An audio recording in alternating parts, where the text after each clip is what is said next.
Hi everyone, welcome to trade unite. मैं हूं आपका दोस्त गौरव।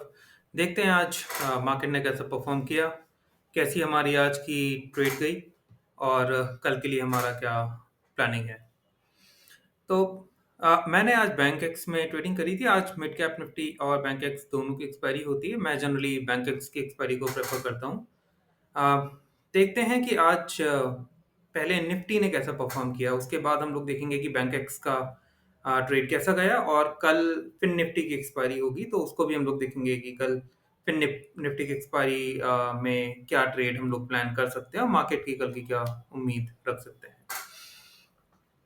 अगर हम निफ्टी को देखते हैं डे कैंडल पे, तो एक चीज हम ऑब्जर्व करेंगे दैट आज भी निफ्टी ने अपनी रेंज ब्रेक नहीं कर पाई है। आज भी अगर देखा जाए तो निफ्टी अप्रोक्सीमेटली 24,480 के रेंज से लेके 23,870 की रेंज के बीच में ही रह गया है। दो आज मार्केट एक बार अच्छे से रैली ऊपर की तरफ किया था इसने। अगर हम 15 मिनट्स के कैंडल में जाकर देखते हैं तो मार्केट ने गैप डाउन ओपन के बाद एक अच्छी रैली ऊपर के लिए दी थी, लेकिन यहाँ पे अगर आप देखें बहुत एक दो तीन चार पाँच छः कंटिन्यूस ग्रीन कैंडल्स हो गई थी 15 मिनट के टाइम फ्रेम पे। जनरली इसके बाद बहुत ज़्यादा एक हाई मूव में एक्सपेक्ट नहीं कर रहा था, थोड़ा करेक्शन एक्सपेक्ट कर रहा था, लेकिन उसके बाद हो सकता था कि अगर मोमेंटम अच्छा होता तो ये इसको ब्रेक करके ऊपर जाता। यहाँ पे जब ये कैंडल थी तो थोड़ा कंफ्यूजिंग मार्केट हो गया था कि मार्केट अब कैसा परफॉर्म करेगा। क्या मार्केट 24,400 का सपोर्ट लेके फिर से ऊपर जाके क्लोज करने की कोशिश करेगा या इसी रेंज में आके थोड़ा नीचे क्लोज हो जाएगा। और bye the end of the day market ने थोड़ा डिप मार के अराउंड 24,350 के अराउंड क्लोजिंग दी है, राइट। सो अभी भी मार्केट इसी रेंज में फंसा हुआ है। इट्स वेरी हार्ड टू से जब तक मार्केट इसको ब्रेक नहीं करता तब तक क्या एक मार्केट का ट्रेंड हमको मिलेगा। लेकिन अगर आप थोड़ा चार्ट पैटर्न को अगर हम एनालाइज करने की कोशिश करें यहाँ पे, लेट्स टेक इट डे में देखते हैं एक बार अगर चार्ट बन पाता है तो। अगर आप 15 मिनट में देखेंगे वैसे तो यहाँ पे एक पोल की तरह हम इसे मान सकते हैं। एक सीधी लाइन को अगर हम एक पोल मान लें और ये एक फ्लैग पैटर्न होगा, इसको वेज पैटर्न भी मान सकते हैं हम। तो अगर इसने नीचे की साइड ब्रेक डाउन दिया जो कि 24,300 का लेवल होगा, राइट, तो एक हम डिसेंट फॉल यहाँ देख सकते हैं एटलीस्ट पुराने लेवल जो कि 24,000 था। इस लेवल से तक का हम फॉल आने वाले दिनों में देख सकते हैं अगर इसने 24,300 के लेवल को क्रॉस किया एज पर the wedge pattern, right. Day candle में देख लेते हैं कुछ पैटर्न फॉर्म हो रहा है कि नहीं।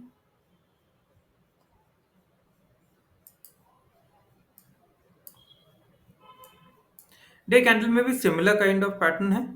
तो अगर आप देखें तो ये पोलन फ्लैग पैटर्न की तरह है। फ्लैग पैटर्न में अगर नीचे की तरफ ब्रेक डाउन देता है तो हम एक डाउन ट्रेंड में थोड़ा करेक्शन देख सकते हैं और अगर ऊपर की साइड ब्रेक देता है तो हम शॉर्टली इस गैप को फिल होते हुए देख सकते हैं। बट मोस्टली बेयरिश फ्लैग की तरह दिख रहा है। देखते हैं कि आने वाले दिनों में मार्केट इसको नीचे की तरफ ब्रेक करता है या ऊपर की तरफ। आज का डे काफी इंडिसाइसिव था। अगर आप कैंडल भी देखेंगे तो similar to a doji candle ये हम लोगों को दिख रही है।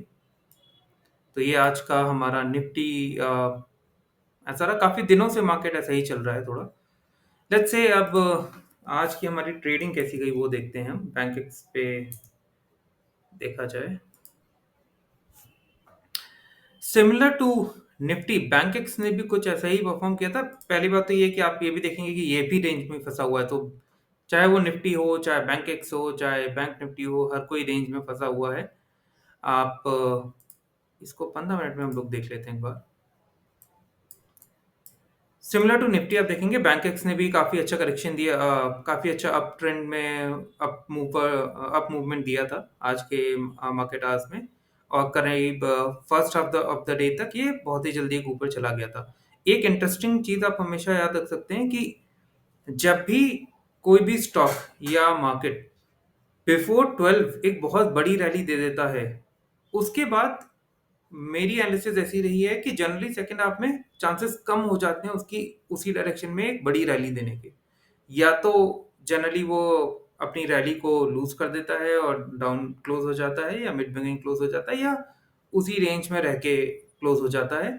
बट हाँ, देयर आर केसेस जहाँ पे वो रैली को कंटिन्यू भी करता है, but only I am trying to say कि प्रोबेबिलिटी थोड़ी-सी कम हो जाती है अगर वो फर्स्ट हाफ में बहुत ज़्यादा रैली दे लेता है। जनरली जहाँ फर्स्ट हाफ में कंसोलिडेशन होता है, उसके बाद जब ब्रेकआउट के बाद रैली होती है, वो ज़्यादा सस्टेनेबल होती है एंड ऑफ द डे के लिए। मैंने आज इसी थ्योरी को ध्यान रखते हुए मैंने कॉल शॉर्ट किया था। तो मैंने अराउंड 10:45 पे शॉर्ट किया था। इस पॉइंट पे मैंने कॉल शॉर्ट किया था। मैंने 57,700 का कॉल इनिशियली शॉर्ट किया था।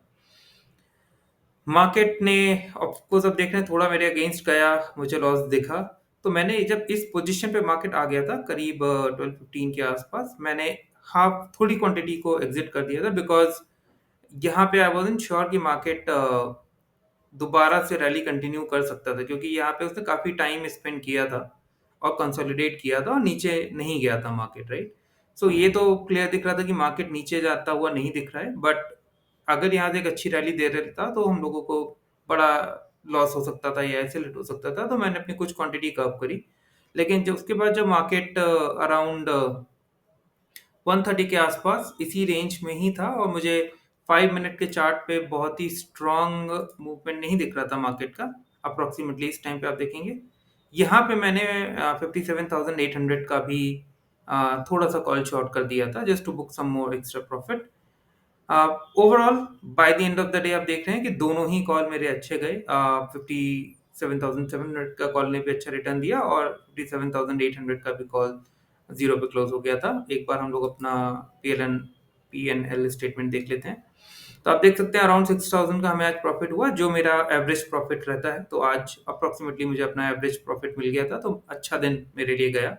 दोनों ही ऑप्शंस मेरे ऑलमोस्ट मैंने एंड तक वेट करके और उनका पूरा प्रीमियम लिया था आज।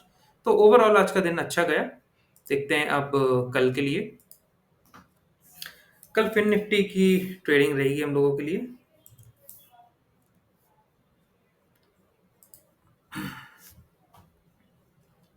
वन डे पे देखते हैं पहले। ओके, फिन निफ्टी पे अगर आप देखेंगे तो आज इसकी रेंज करीब 23,200 टू लो इसने लगाया था 22,900 की रेंज में। एंड ओवरऑल अगर आप निफ्टी को भी देखेंगे तो 23,200 से लेके 22,600 की रेंज में फिन निफ्टी भी ट्रेड कर रहा है। एक बार 15 मिनट्स पे जाके देख लेते हैं। नाउ कल की ट्रेडिंग मेरी बहुत सिंपल रहेगी फिन निफ्टी के लिए।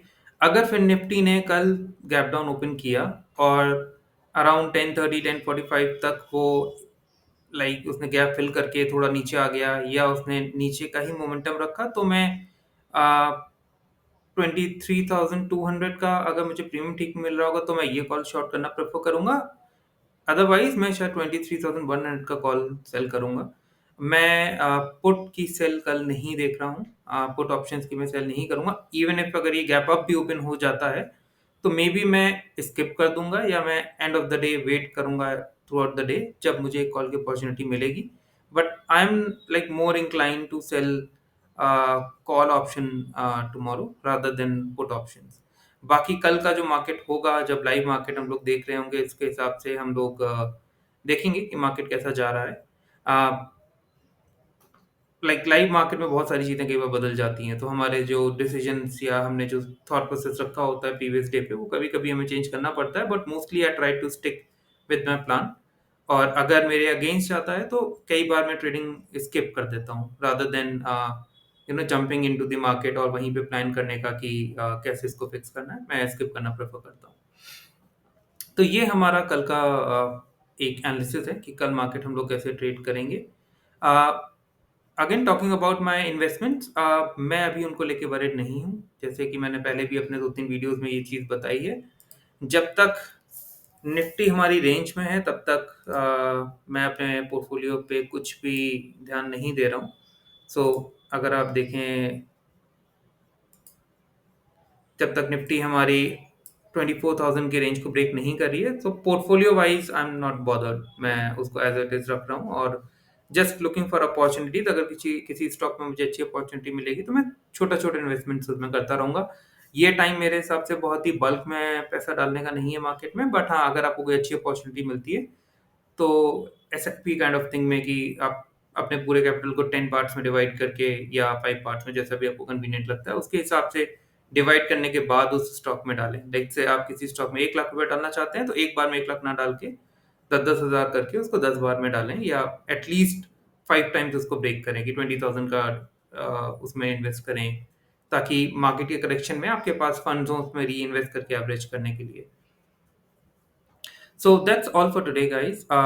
लेट मी नो आपको वीडियो कैसा लगा, और अगर आपको कुछ सी और टॉपिक पे कोई भी डिस्कशन या वीडियो चाहिए, प्लीज़ मुझको कमेंट्स में पिंग करिएगा, तो मैं आपके लिए उस टॉपिक पे वीडियो ज़रूर बनाऊँगा। Thank you for watching, have a great day and happy trading. Thank you everyone.